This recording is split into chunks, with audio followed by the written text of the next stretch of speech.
The day started like any other. People were going to work, children were getting ready for school, and the world was busy with its usual noise. No one had any idea that within a few minutes, everything would change. Far above the clouds, something massive entered Earth's orbit. At first, most people thought it was a strange cloud or a new satellite. But as the object came closer, its shape became clear. It was metallic, huge, and silent, moving smoothly through the sky like it was searching for something. Scientists in observatories were the first to notice the strange readings. The object was larger than any aircraft ever built, yet it moved with unbelievable ease. Military radars caught it next, sending alerts across command centers around the world. Within minutes, emergency calls were made, and leaders were woken from sleep or pulled out of meetings. Every screen in every command room showed the same thing, an object from space, and they had no idea whether it was friendly or dangerous. People on the streets pointed at the sky, confused and scared. Phones were pulled out, videos started spreading online, and the world held its breath. It was a moment no one expected to see in their lifetime. Governments tried to calm the public, but even they didn't know what was happening. The object finally stopped, floating still above the planet like it was watching. Inside one of the main military bases, a human captain stood watching the live feed with a serious but calm expression. He wasn't someone who panicked easily. He had spent years studying difficult situations, and something inside him told him that this moment would test everything he had learned. His team waited for instructions, looking at him for guidance. Before he could say anything, every screen in the base flickered. Messages from other countries reported the same thing. All screens across the world, TVs, phones, billboards, computers, went black for a second. Then a strange light filled each screen. People everywhere froze, staring, terrified of what they might see next. A figure appeared on the screens. Tall, covered in silver armor, with glowing marks on the face that looked like they were alive. The figure stood straight and powerful. When he spoke, his voice wasn't loud, but it felt like thunder moving through the air. He called himself the General, leader of a galactic force from a distant part of the universe. His words were cold and direct. He said he commanded 1 million soldiers, all trained for battle, all prepared to take control of Earth. People screamed. Some ran for shelter. Others simply stood frozen in fear. It didn't feel like a movie scene. It felt too real, too sudden. Many believed it was the end of human freedom, the end of everything they had built. Leaders around the world scrambled to respond, trying to contact the alien figure, trying to negotiate, but they didn't know how. Their messages were ignored. Only one communication line remained active. It led directly to the room where the human captain was standing. It was as if the alien general had chosen him specifically. The captain watched the screen silently as the general repeated his declaration. 1 million soldiers ready to invade. But instead of fear, something different showed in the captain's eyes. He stepped forward and spoke calmly, without shaking, without hesitation. He said something that stunned everyone listening, including the alien general. Good. I have 1 million objectives. The room fell silent. The team behind him looked confused. The general on the screen paused, perhaps surprised by the unexpected answer. No human so far had responded with confidence. Most leaders had tried to plead or negotiate, but this captain hadn't. He had answered with strength, not violence. The general narrowed his eyes, studying the captain. He expected fear, but he found none. For a moment, the two stood quietly, their eyes locked through the screens. It felt like the entire world was holding its breath again. Was the captain provoking the alien leader? Was he trying to bluff? Or did he truly have a plan? The alien general ended the broadcast without another word. The screens returned to normal, leaving the world confused and anxious. Reporters shouted updates, people argued online, and experts tried to guess what would happen next. But in the military base, the captain simply turned to his team and told them to prepare for a very different kind of mission. He believed the general's threat wasn't just a threat, it was a test. A test of Earth's response. If Earth behaved like a frightened planet, the aliens would push harder. But if Earth showed intelligence and confidence, things might unfold differently. The captain had always studied human behavior during crisis. He knew that fear could create chaos, but calm thinking could save millions of lives. As he reviewed the alien broadcast, he noticed small details others missed. The way the general spoke commanding, but not emotional. The structure of his armor built for defense, not speed. The formation of the soldiers in the background trained, disciplined, but strangely silent. These clues told the captain something important. The aliens came from a society where strength was shown through numbers and power. They believed that overwhelming force was the only language worth speaking. To them, Earth looked weak and chaotic, a planet that fought among itself. A planet easy to conquer, but the captain saw Earth differently. Yes, humans argued, disagreed, and sometimes fought, but they also built, created, and learned. They adapted. They survived disasters, solved problems, and showed courage when it mattered. Most. The captain realized that the aliens didn't truly understand Earth. They didn't understand what made humans so unpredictable and strong in their own way. That was why he said he had 1,000,000 objectives. He needed the alien general to understand that Earth wasn't just a planet with people. It was a planet with purpose. A planet where every person had goals, dreams, and stories. A planet where survival wasn't about numbers, but about creativity and heart. As the captain prepared his plan, he thought about how to respond without violence. A fight between Earth and an alien force with 1,000,000 soldiers would lead to destruction on both sides. The captain wanted to avoid war, not because Earth weak, but because war would destroy what made Earth special. He gathered his team and explained his strategy. They wouldn't try to fight the alien army with weapons. Instead, they would use intelligence. They would send messages, signals, and data designed to confuse the aliens, not trick them, but challenge them. Make them curious. Make them realize that Earth wasn't simple. His team listened silently. Some were unsure, others nervous, but the captain's confidence gave them strength. He had a way of speaking that made people believe things would eventually be okay, even if the situation looked impossible.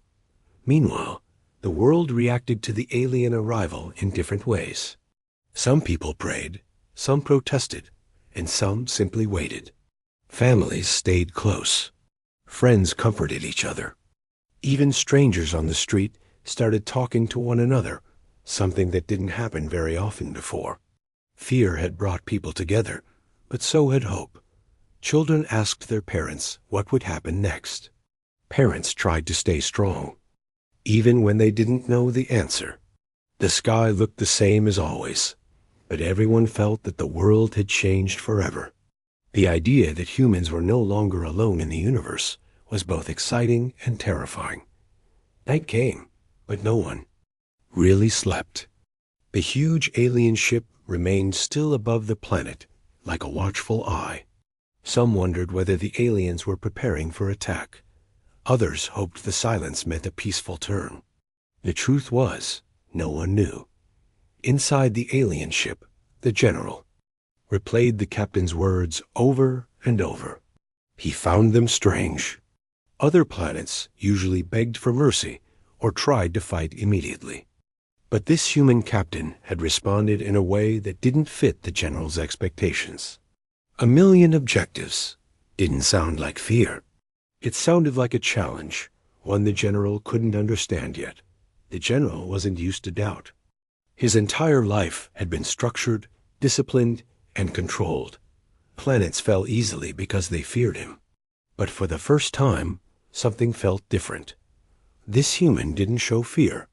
He showed confidence, and confidence was something the general respected. The general wondered if the captain's words were a strategy, or if they revealed something deeper about Earth. 1,000,000 objectives. What did that even mean? No planet ever spoke like that. Curiosity, a feeling the general rarely experienced, began to rise. Back on Earth, the captain stood alone for a moment, looking at the sky through a window. He knew the next steps would shape the future of both species. He didn't know if his plan would succeed, but he believed one thing strongly. Humans had more to offer than fear. He whispered quietly, not to anyone around him, but to himself. The world had woken up to a new reality.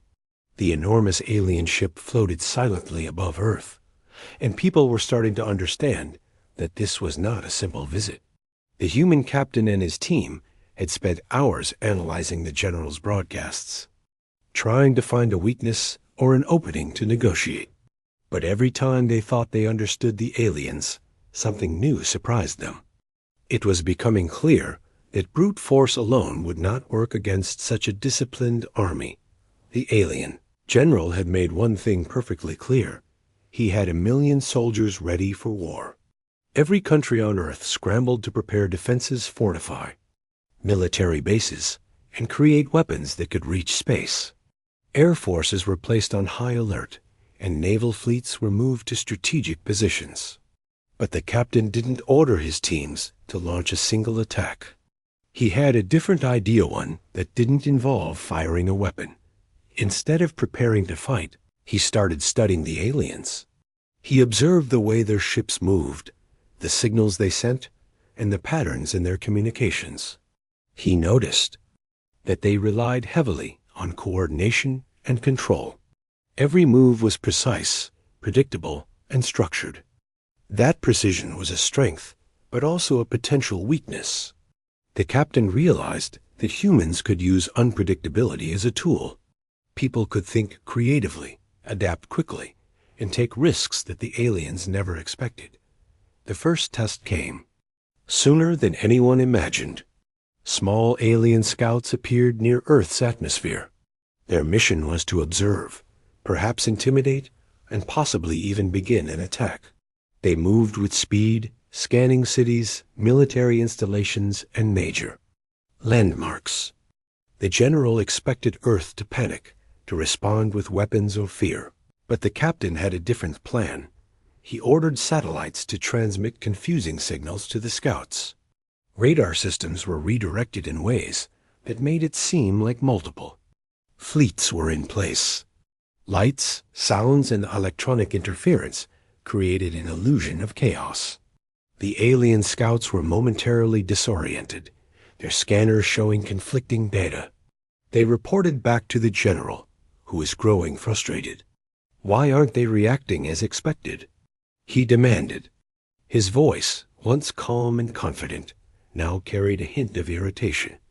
Meanwhile, the captain worked with scientists, engineers, and communication experts to create messages for the aliens. These weren't threats, warnings, or attempts at negotiation. They were puzzles tasks that forced the aliens to think in ways they never had to before. He sent data about Earth's oceans, its atmosphere, and even its wildlife. Signals included strange human music, videos of people building communities, and clips of people helping each other during disasters. The captain wanted the aliens to see that Earth wasn't just a planet of weakness. It was a planet of life, complexity, and purpose. At first, the aliens didn't understand. Their soldiers tried to ignore the signals and continue their usual routines. But as the messages kept coming, curiosity began to grow. Some scouts paused, watching videos of human creativity. Others analyzed patterns of human survival during storms and earthquakes. They didn't know it yet, but the captain's 1,000,000 objectives were slowly reaching them. Each objective was designed to challenge their perspective, to make them question the simplicity of their mission. Back on Earth, people were still anxious. Governments and media reported that alien fleets had appeared near major cities, but the captain kept the truth hidden. He knew panic would only make the aliens more aggressive if they detected fear.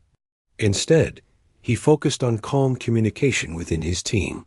Engineers, analysts, and soldiers worked together seamlessly, guided by the captain's steady leadership. There was a sense of quiet determination, even though the entire planet watched nervously. The alien general was growing impatient. In his society, control and strength were everything. No planet had resisted so effectively. He had expected humans to either surrender or fight immediately. The captain's strategy of using intelligence, creativity, and calm defiance was something he had never encountered. He began to question whether overwhelming force was enough. Could 1 million soldiers conquer a planet that fought with ideas instead of weapons? The first major encounter came over the oceans. Alien scouts descended toward the largest shipping lanes as if preparing to strike. Human fleets were positioned nearby, but they did not attack. Instead, they transmitted signals with patterns of movement that mirrored the aliens' own. Confused, the alien ships paused. The captain had anticipated this.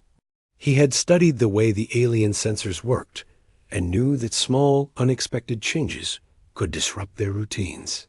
By moving unpredictably, humans created the illusion of multiple fleets. Spreading the aliens' attention, thinned-out reports came from every part of the globe. Scientists tracking the skies noticed alien activity slowing down. Pilots flying reconnaissance missions reported strange hesitations in the enemy ships. Satellites recorded unusual patterns in alien communications. Even soldiers on the ground, who had never experienced anything like this, began to feel a sense of cautious hope. They weren't fighting with weapons. They were fighting with strategy, intelligence, and adaptability. Meanwhile, the captain continued his work on the MillIon. Objectives. Each message was crafted carefully, designed to engage curiosity rather than provoke aggression. Some objectives were simple. Observe how humans build bridges or transport food. Others were more complex. Study the behavior of wildlife. Examine how people organize communities, or watch humans create art and music. The aliens had never encountered such instructions. Their society valued obedience and conquest. Learning to observe, analyze, and reflect was foreign to them. As the alien soldiers began to follow some of the objectives, the general grew angrier. Why are they doing this? He demanded, his voice echoing through the control room of the massive ship. They should be attacking. They should be afraid. Instead, they are confusing us. His officers tried to reassure him, but the general could feel something shifting among his troops. Soldiers reported fascination, hesitation, and even doubt. This was a problem the general had never faced before. Curiosity and thought, not fear, were undermining his control. On Earth, the captain observed every detail. He monitored alien reactions, adjusting messages to increase engagement. The strategy was working slowly, but surely. He knew he had to be patient. The aliens were powerful, yes, but they were not invincible. Their soldiers could be influenced, not through force, but through challenge. By making them curious, the captain turned fear into opportunity. People on the planet watched with growing tension. News channels were full of speculation, some describing potential attacks, others praising the humans for their calm response. Social media buzzed with rumors and videos of the alien ships.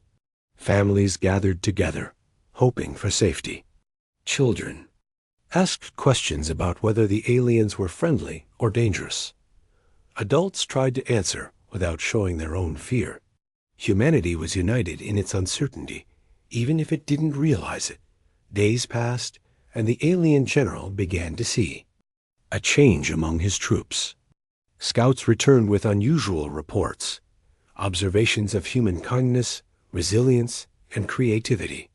Some soldiers questioned why they had been sent to attack a planet so full of life. The general could feel their loyalties slipping not toward him, but toward curiosity. He did not understand this feeling. In his world, loyalty meant obedience and fear, not thought and wonder. The captain used this moment carefully. He knew the general's frustration could make him more aggressive, but he also knew it created an opening. By continuing to engage the alien soldiers with objectives instead of threats, he was turning an enemy into a participant. Slowly, the mission shifted. The aliens were no longer only preparing for war, they were beginning to explore, to learn, and to question. One evening, the captain stood on a balcony overlooking a city. The sun set behind him, painting the sky with streaks of orange and purple. He thought about how different this moment was from any battle he had imagined. He wasn't firing weapons. He wasn't sending troops into danger. He was fighting with thought, with patience, with the simple but powerful idea that curiosity could outweigh fear. The world waited, unaware of the invisible battle being fought above their heads. They didn't know that a human captain had found a way to challenge 1,000,000 alien soldiers, not by strength, but by ideas. The alien general, once confident and unshakable, was now faced with something he had never seen before.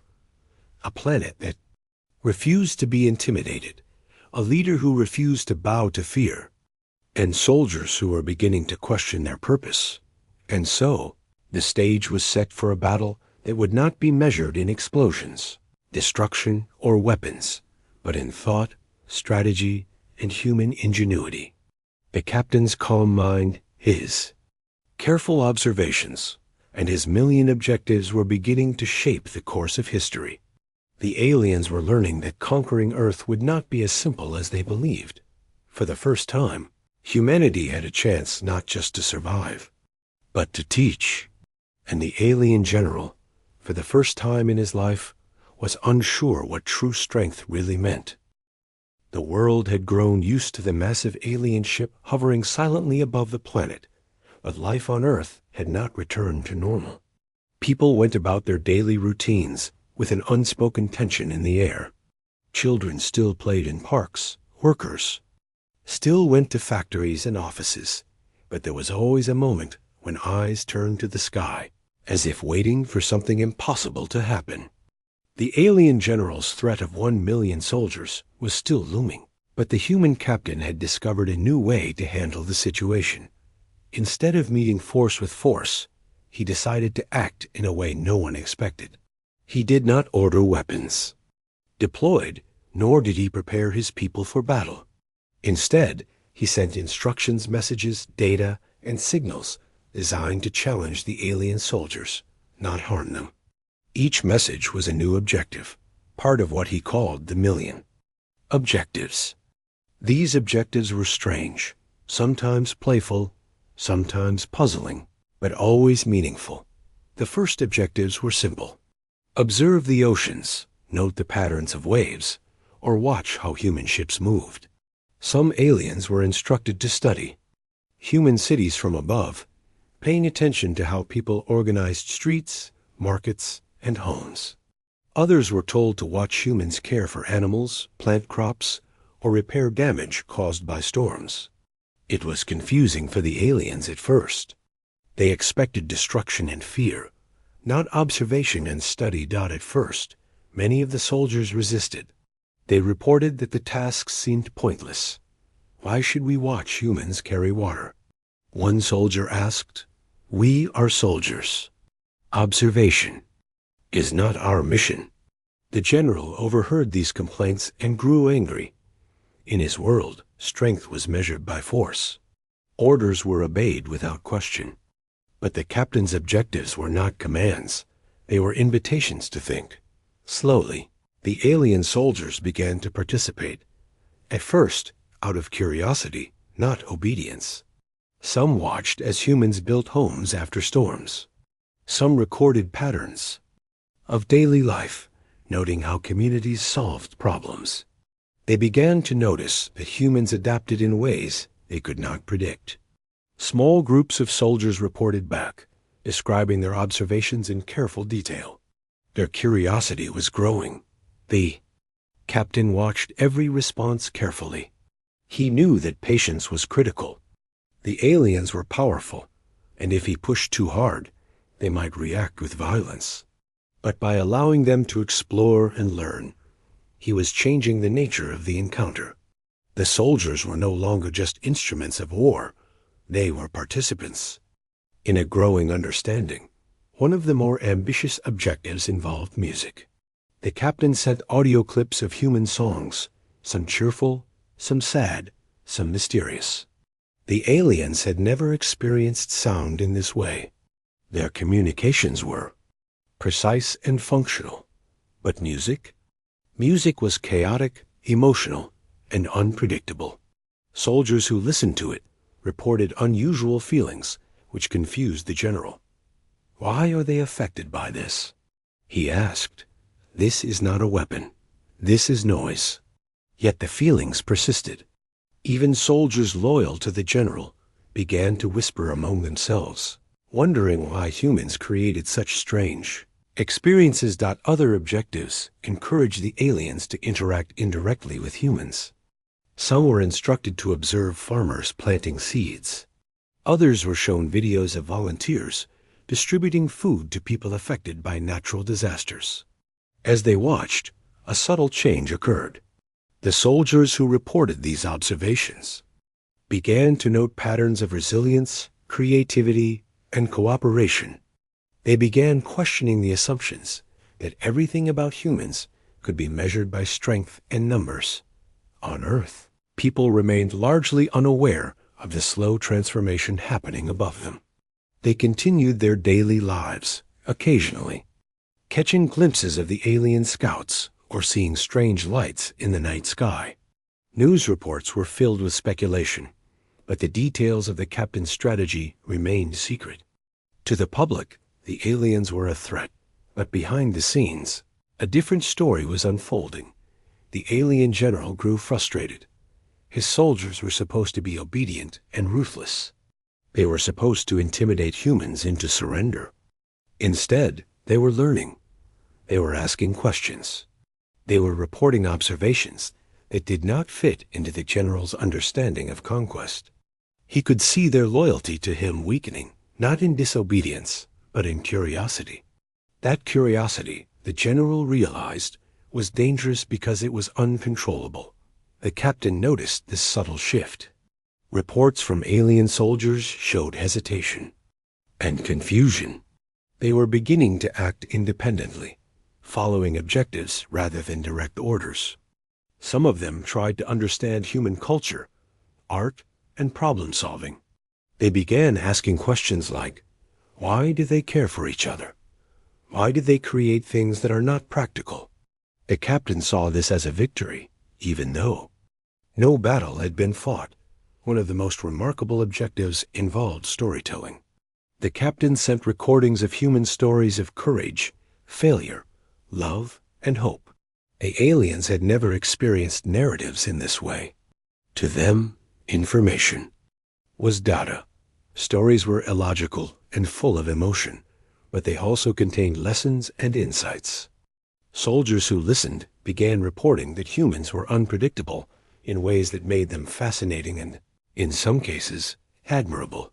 The alien general watched these developments with growing unease.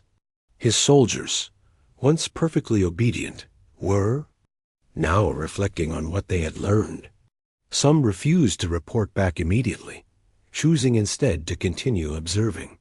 Others began to argue quietly among themselves, questioning whether Earth was truly a target worth conquering. The general's control was slipping, and he had no experience with this kind of challenge. Back on Earth, the captain monitored everything carefully. He coordinated his team to ensure that objectives were delivered consistently and thoughtfully. Every message was measured, designed to provoke thought rather than fear.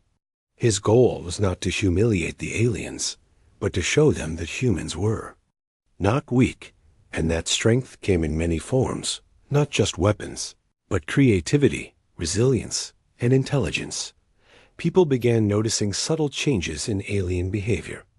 Scouts lingered longer over cities, sometimes hovering silently.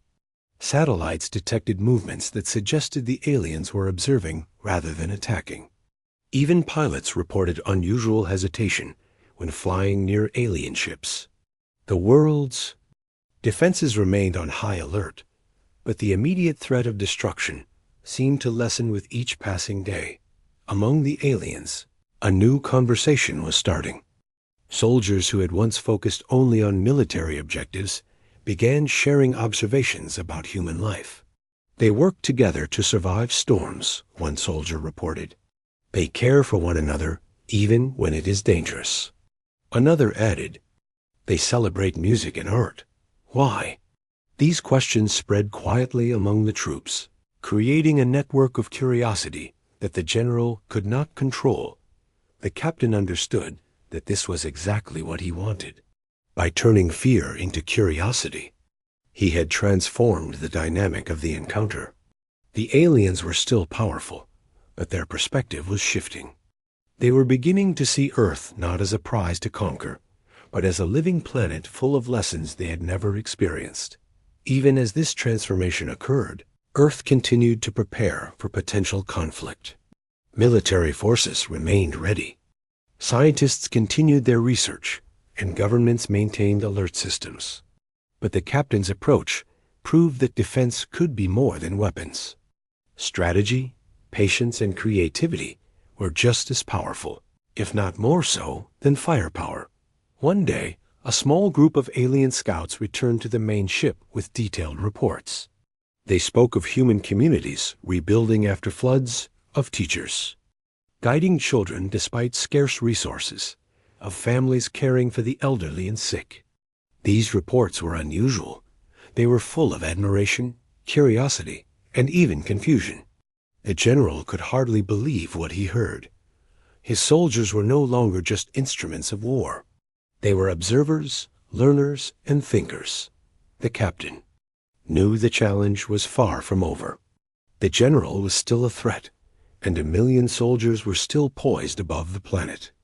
But the change in perspective was significant. The aliens were no longer operating purely out of fear or discipline. They were engaging with Earth on a new level. They were learning to think differently. They were beginning to see humans as unpredictable, creative, and resilient. That evening, the captain looked out at the city lights from the rooftop of the military base. The sky above was still filled with the alien fleet, silent but alive with activity. He thought about how a simple idea, MillIon objectives, had begun to change everything. By focusing on understanding rather than attacking, he had turned the most powerful force in the galaxy into students of human life. The world below remained unaware of the subtle victory that was taking place. People continued their routines, sometimes glancing nervously at the sky, unaware that the greatest battle of all was happening in the minds of the alien soldiers. The captain had achieved something remarkable.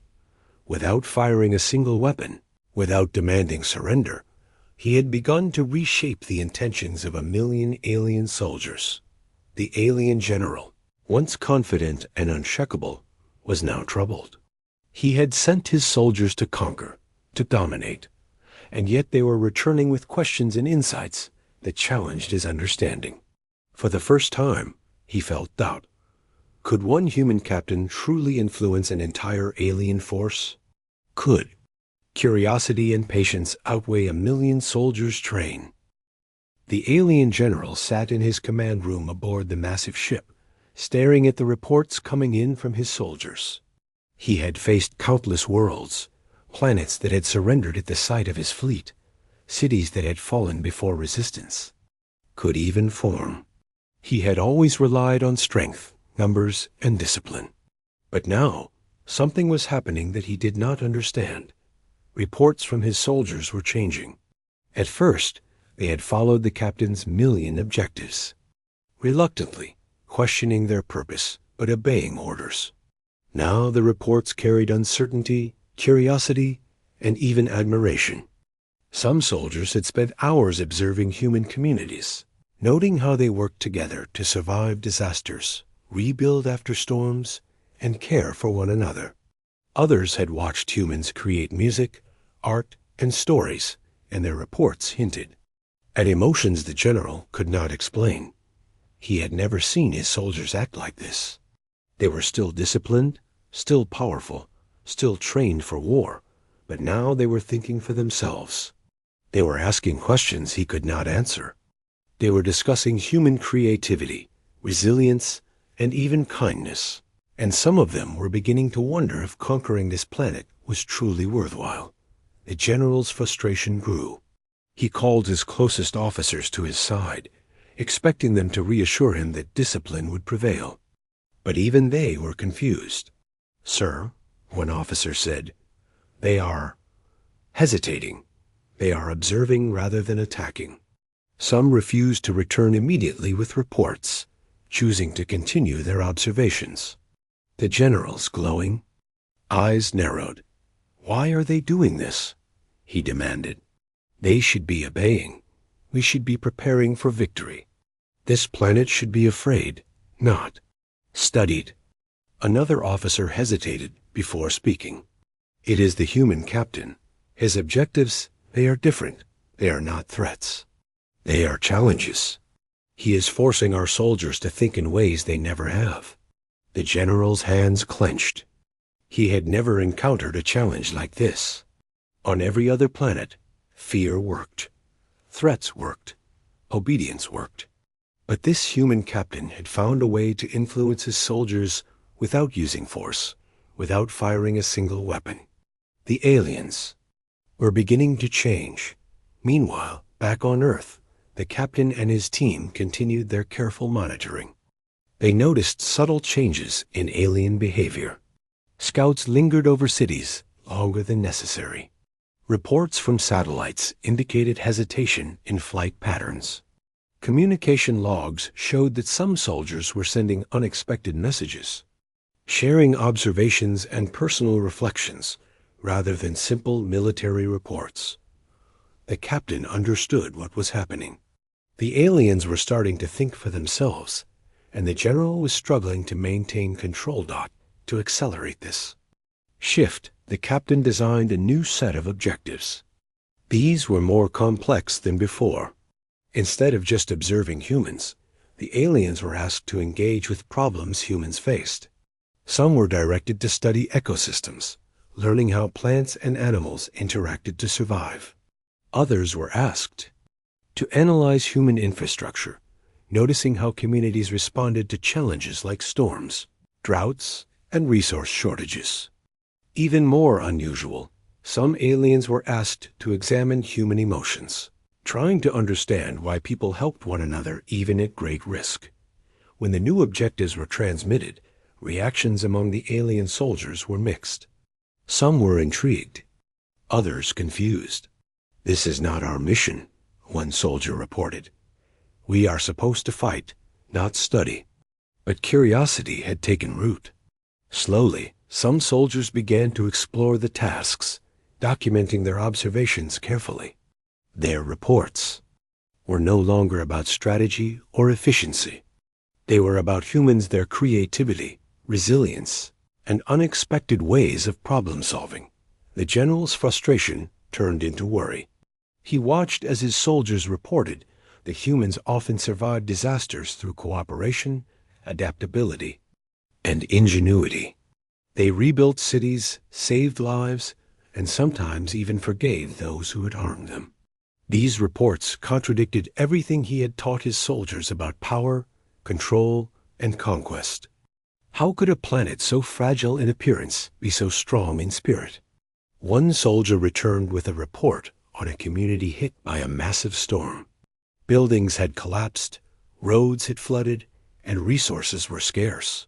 But humans had worked together, sharing food, rebuilding shelters, and caring for the injured. They had done this without external orders, without a commander, and without expectation of reward. The alien soldier could not understand it.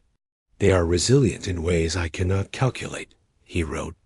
"They do not follow a single leader. They act as one, guided by something I cannot define. The general stared at the report and felt a new, unfamiliar sensation doubt. He had never doubted himself. His strength had always been unquestionable.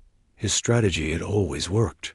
But now, his soldiers were reporting that humans were strong in ways that his military calculations could not account for.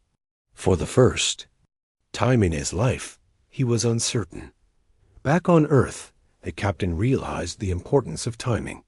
He knew the general's doubt could either lead to escalation or understanding. He chose to continue the objectives carefully, giving the aliens enough challenge to stimulate thought, but not so much as to provoke anger. He sent reports of human cooperation in disaster zones, examples of creative problem-solving, and stories of ordinary people taking extraordinary risks to help others. The aliens recorded these observations, slowly transforming their perception of humans. The alien soldiers began sharing their own experiences among themselves. They discussed human behavior, comparing it to their own society. Humans act without orders, one soldier remarked. They create solutions, care for each other, and adapt quickly. We have never been taught to do this. Another added, they are weaker physically, yet stronger in ways we cannot measure. How can this be? The general observed these discussions with growing alarm. His soldiers were no longer unified solely by fear and obedience. They were learning, thinking, and forming opinions. His authority was being challenged, not by rebellion, but by curiosity and understanding. He had never faced an opponent who fought with ideas instead of weapons. The captain monitored this shift carefully. He realized that patience and observation were critical. Humans had shown that survival depended on adaptability, creativity, and cooperation, not just physical strength. Now, the aliens were starting to learn the same lesson, and the general was beginning to realize that his mission to conquer Earth would not be simple. The general called his officers again, his voice trembling with frustration. They are not obeying in the way I expect. They are thinking. They are questioning. They are reporting things that are human. How is this possible? One officer dared to speak. Sir, it is the captain. He has created objectives that teach, not threaten. Our soldiers are learning from them. They are beginning to see humans not as enemies, but as something different, something worth understanding. The general's glowing eyes narrowed. He had never considered that understanding could be a weapon. He had relied on force for everything in his life, never imagining that knowledge, patience, and creativity could influence outcomes so profoundly. He felt something he had never experienced. Before uncertainty. Meanwhile, the alien soldiers continued to explore the objectives. Some analyzed human communities rebuilding after disasters. Others studied the arts, music, and stories that captured the human experience. Slowly, they began to question their purpose. What did it mean to conquer a planet that could inspire curiosity, respect, and even admiration? The general noticed that some of his soldiers were reluctant to follow direct orders. They were still disciplined, but now they were also thinking independently. They hesitated before executing commands, not out of defiance, but out of curiosity. They wanted to observe, understand, and learn more about humans before acting. Back on Earth, the captain felt a quiet sense of satisfaction. He knew the generals. Control was weakening, and his own strategy was working. But he also knew the situation was delicate. Any mistake could provoke anger or violence. He continued to guide the objectives carefully, making sure they challenged the aliens without threatening them. Humans went about their lives, unaware that the alien fleet above them was undergoing a transformation. People continued to work, play, and care for one another, demonstrating resilience and creativity that inspired the alien soldiers from afar. Families comforted each other during moments of fear. Communities organized relief efforts for natural disasters. Ordinary people showed extraordinary courage, and the aliens observed it all. The general, once confident and unshakable, now faced a crisis he could not resolve. His soldiers were still powerful, but they were no longer just instruments of war. They were learners, thinkers, and observers. Their loyalty was not gone, but it was shifting toward understanding rather than blind obedience. The captain knew. The next steps would be even more critical. The general's doubt had opened a door, but it could close at any moment. Patience, strategy, and careful observation would continue to be essential. He also knew that humans had already proven something remarkable. Strength could come from intelligence, creativity, and compassion. Not just numbers and weapons. As the sun set over the cities below, the alien fleet remained in orbit, silent, but active. Soldiers continued their observations, reports continued to arrive, and the general wrestled with emotion. The alien general had grown restless. For the first time in his long life, he felt uncertain, not about battle, not about strategy, but about himself.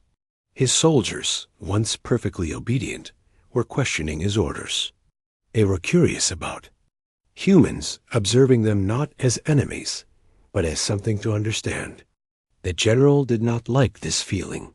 He had always relied on control, numbers, and fear. But now he was faced with something he could not control. Thought. The human captain had predicted this.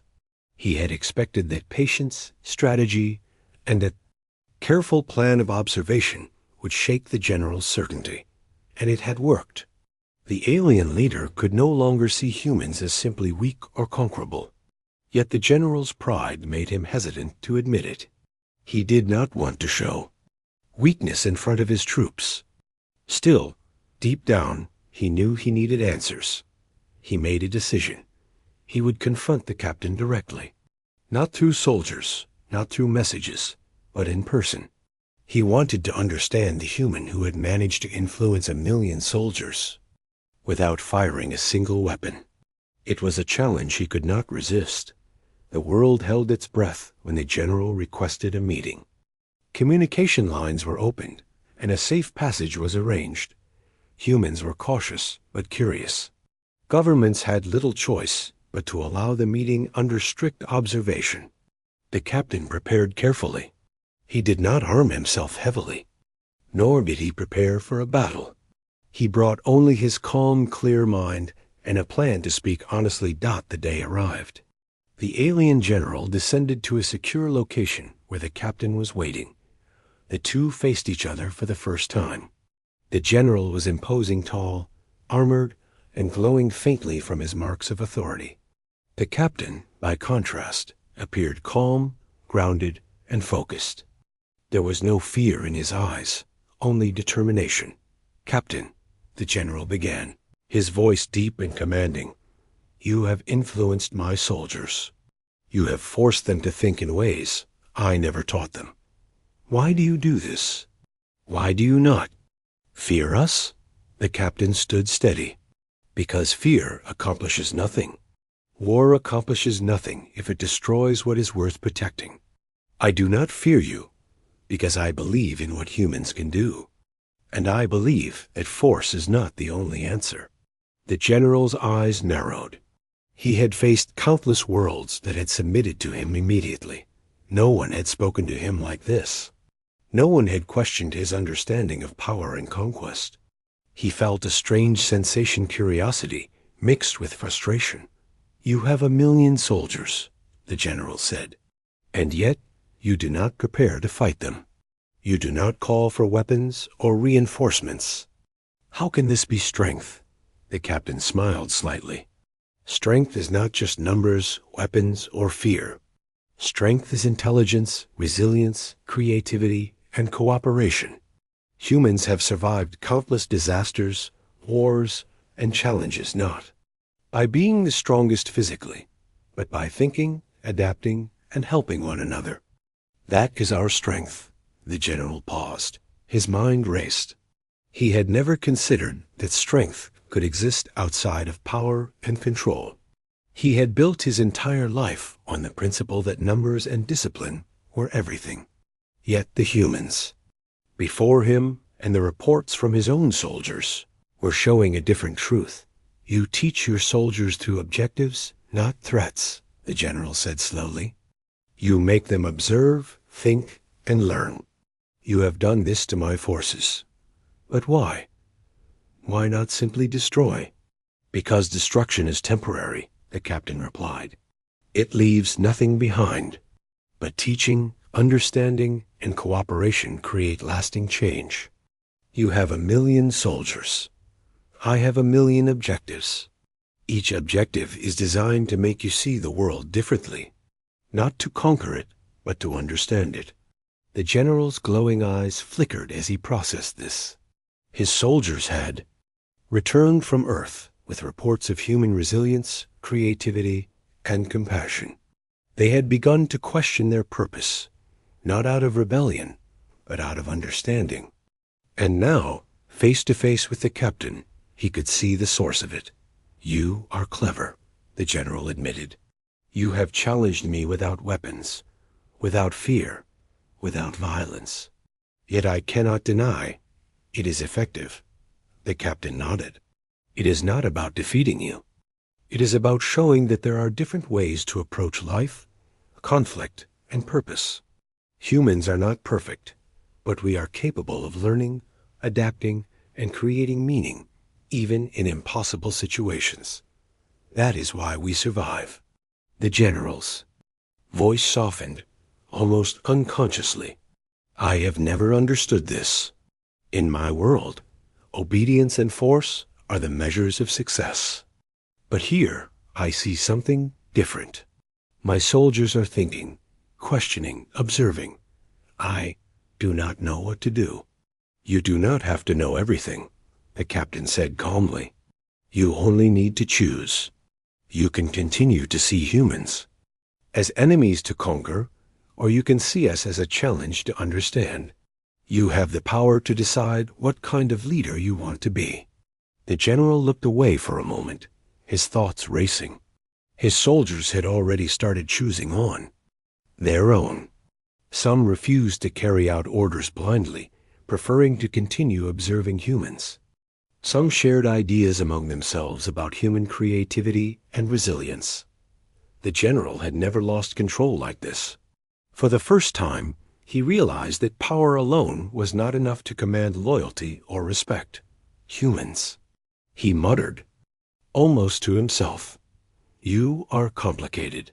Yes, the captain said, and that is why you cannot defeat us with force alone. You must understand us, or you will never truly know the meaning of strength. The general's posture shifted, slightly. He was still imposing, still powerful, but there was a hesitation in his movements. He had spent his life believing in domination, in winning by force, and now he saw that there was another way. He saw that understanding, patience, and intelligence could change outcomes more than any army ever could. You make me question everything, the general said finally. My soldiers, they are no longer what I expected, and I am not sure what I believe anymore. That is the first step, the captain replied. Understanding begins with questioning. Observation leads to insight, and insight leads to choices that can change the future. You have a choice, General. Choose wisely. For a long moment, neither spoke. The only sound was the hum of the alien ship in the distance and the faint wind across the secure area. The general's mind was racing. He could still conquer Earth with 1,000,000 soldiers. But what would that accomplish? He had seen their strength, their resilience, their ability to create, adapt, and survive. He had heard reports from his own soldiers describing admiration, curiosity, and even inspiration. The captain watched him carefully, knowing that this silence was critical. He did not push, did not threaten, did not try to persuade with words. Alone, he allowed the general to reach his own conclusions. That was the power of his strategy. Finally, the general spoke. You have changed the way I see my soldiers. You have changed the way I see this planet. I do not know if I can conquer it. I do not know if I should. You do not have to conquer it, the captain said softly. You have a choice to learn, to explore, and to grow. You can remain a general obsessed with control, or you can become a leader who understands strength in many forms. You can choose a different path. The general's glowing eyes flickered once more. He looked at the captain, and at the secure area around them, and at the sky. For the first time, he felt something new. Possibility. The world was not just something to dominate. It was something to understand. His soldiers were not just tools. Of war, they were capable of thought, creativity, and reflection. And humans, these strange, unpredictable beings, were teaching him something he had never known. You are remarkable, the general said finally. I have faced countless worlds. None have stood against me like this. You have done it without weapons, without fear, without violence. I do not know what to call it, but it is impressive.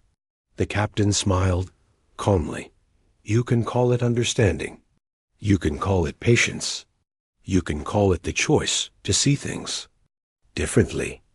That is all it takes to change the course of events, even when it seems impossible. The general nodded slowly, still processing. Perhaps I will consider this path.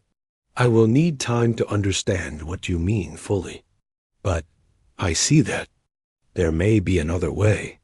The captain remained still, knowing that the meeting had achieved something profound. Words alone could not accomplish what patience, strategy, and the willingness to challenge understanding had done. The general was no longer the same leader who had threatened Earth with 1 million soldiers. He was questioning, learning, and considering. A different future. As the meeting ended, the general returned to his ship, silent but thoughtful. His soldiers watched him closely, some uncertain, some curious. The captain walked back to his team, knowing that this encounter had changed everything. The battle was not over, but the nature of the battle had shifted. It was no longer about force. It was about understanding, choices, and perspective. The world below remained unaware of the quiet transformation taking place. Humans continued their lives, still cautious, still anxious, but resilient. Communities rebuilt, families cared for one another, and ordinary people continued to demonstrate extraordinary courage. And above them, a general who had once relied solely on fear and force was beginning to see a new path, a path shaped not by weapons, but by insight, patience, and understanding. The captain looked up at the sky and whispered quietly, "This is only the beg." The alien general returned to his ship, deep in thought. The meeting with the captain had shaken him in ways he had never imagined. For the first time, he questioned the purpose of conquest, the value of power, and the meaning of strength. His soldiers, too, were restless. They had seen humans in action, not just as opponents, but as creators, thinkers, and resilient beings. Many of them had begun to admire what they saw. Some whispered among themselves, discussing human behavior. Curiosity and ingenuity. The general paced the command room. 1,000,000 soldiers stood ready, yet he realized that force alone was not enough to win. Even if he ordered an attack, it might succeed in destruction. But at what cost? These humans were not weak. They could adapt, survive, and overcome. And most importantly, they had shown him something he had never understood, that intelligence, creativity, and cooperation were forms of power just as potent as physical strength. He called his officers together, and for the first time, he spoke, not with authority, but with contemplation. "We have come to conquer," he said slowly, "yet I see that conquest may not lead to victory. Humans are unlike any world I have faced. They do not follow fear alone. They think adapt, and create solutions in ways we cannot predict. My soldiers, they are changing, as am I. The officers exchanged uneasy glances. In all their history, no leader had ever hesitated so openly. But they, too, had noticed the subtle shift in the troops. Some soldiers had returned from Earth, with detailed observations noting human resilience, collaboration, and even kindness. These were not weak signals, they were undeniable. The general continued. I propose a different course. We will not attack. Instead, we will learn. We will understand. We will observe and interact in ways that foster mutual knowledge. This may be more valuable than conquest. The officers were stunned. One of them finally spoke. Sir, do you truly mean to withdraw? To forego victory with 1,000,000 soldiers? The general's glowing eyes met the officers. Yes, victory is not measured by destruction alone. True strength comes from understanding, cooperation, and insight. Humans have taught me this, whether I wish to accept it or not. The decision was made. Orders were sent to all soldiers. Cease preparations for attack. Instead, engage with objectives designed to learn and understand. Some soldiers were surprised, hesitant, even resistant. But many were eager. They had seen humans act in ways that inspired curiosity, and they wanted to explore, document, and comprehend. On Earth, the captain watched the reports with satisfaction. The alien fleet, once a looming threat, was now adapting a new strategy, one of observation, learning, and restraint. There was no cheering, no celebrations. The victory was subtle, profound, and deeply human. It was the triumph of patience, understanding, and strategy over brute force. The general decided to take one final step. He requested a meeting with the captain again, this time to formalize a new understanding between the species. Security was tense, but both sides knew the meeting would be historic. When they met, the air was quiet but charged with significance.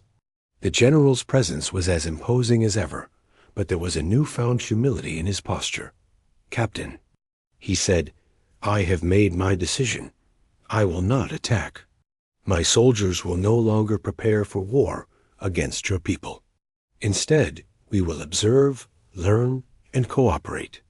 I have learned that there is more to strength than numbers and weapons. There is intelligence, creativity, and resilience.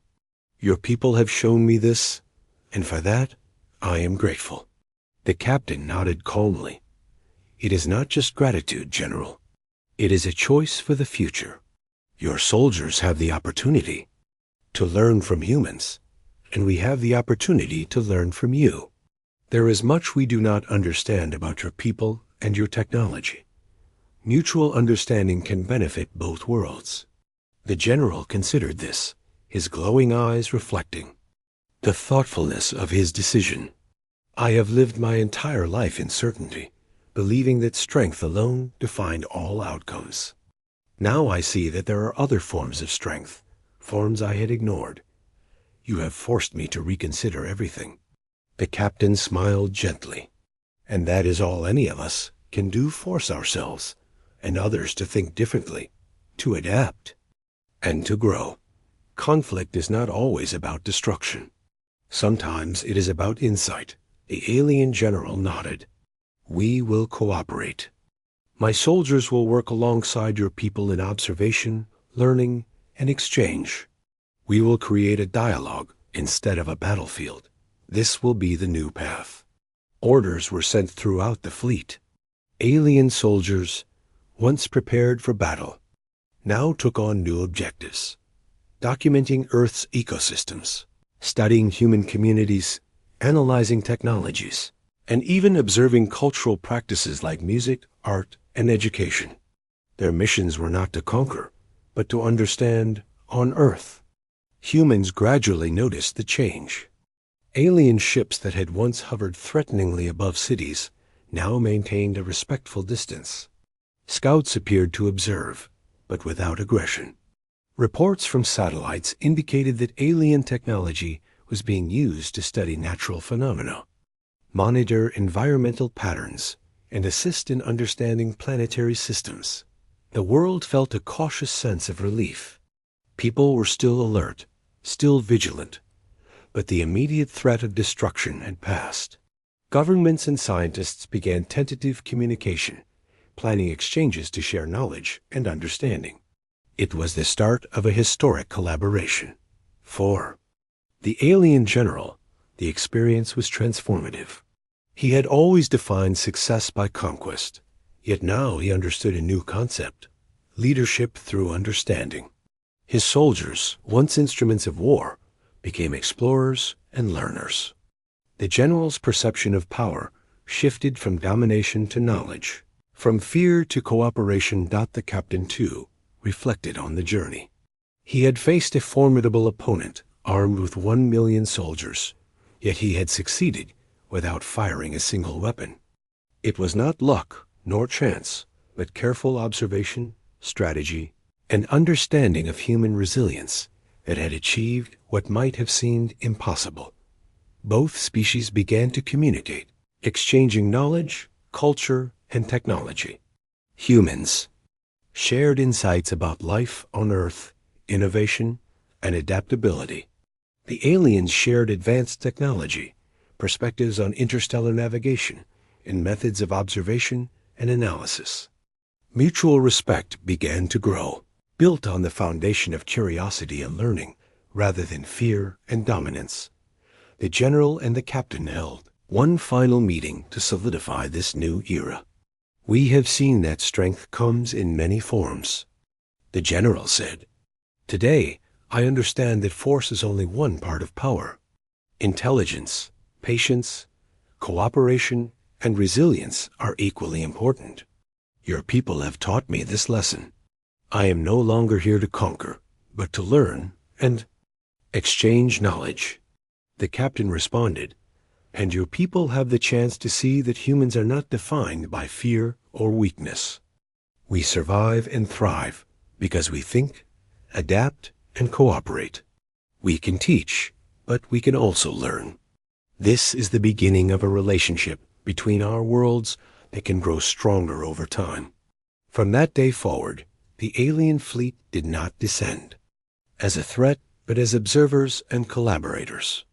Earth's people continued their lives, cautiously aware of the ships above, but inspired by the idea that understanding had triumphed over destruction.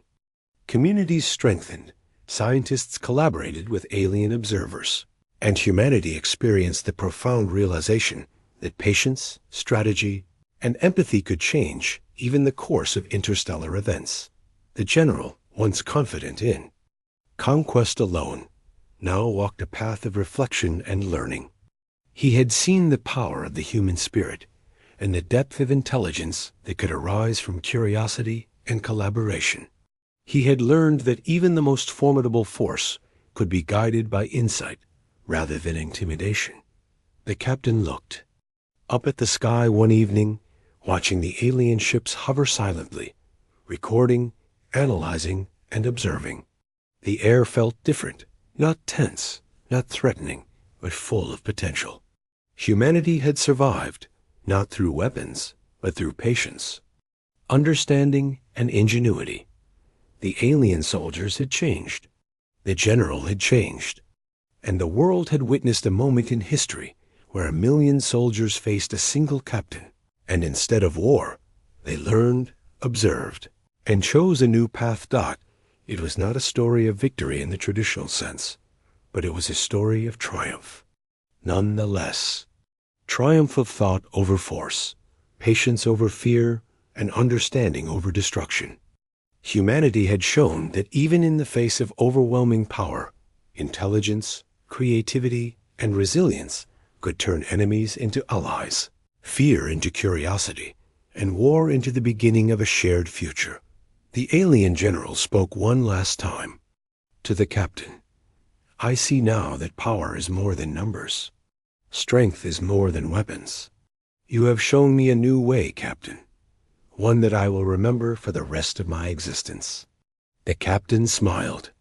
"And I will remember that even the most powerful can learn when they are willing to observe, question, and choose differently. This is how the future begins, one choice at a time." And so, Earth and the alien fleet entered a new era. The shadow of war lifted, replaced by the light of understanding. Soldiers became students, leaders became learners, and two species discovered that even in the vastness of space, the greatest victories are won not with weapons, but with knowledge, patience, and the courage to see things differently.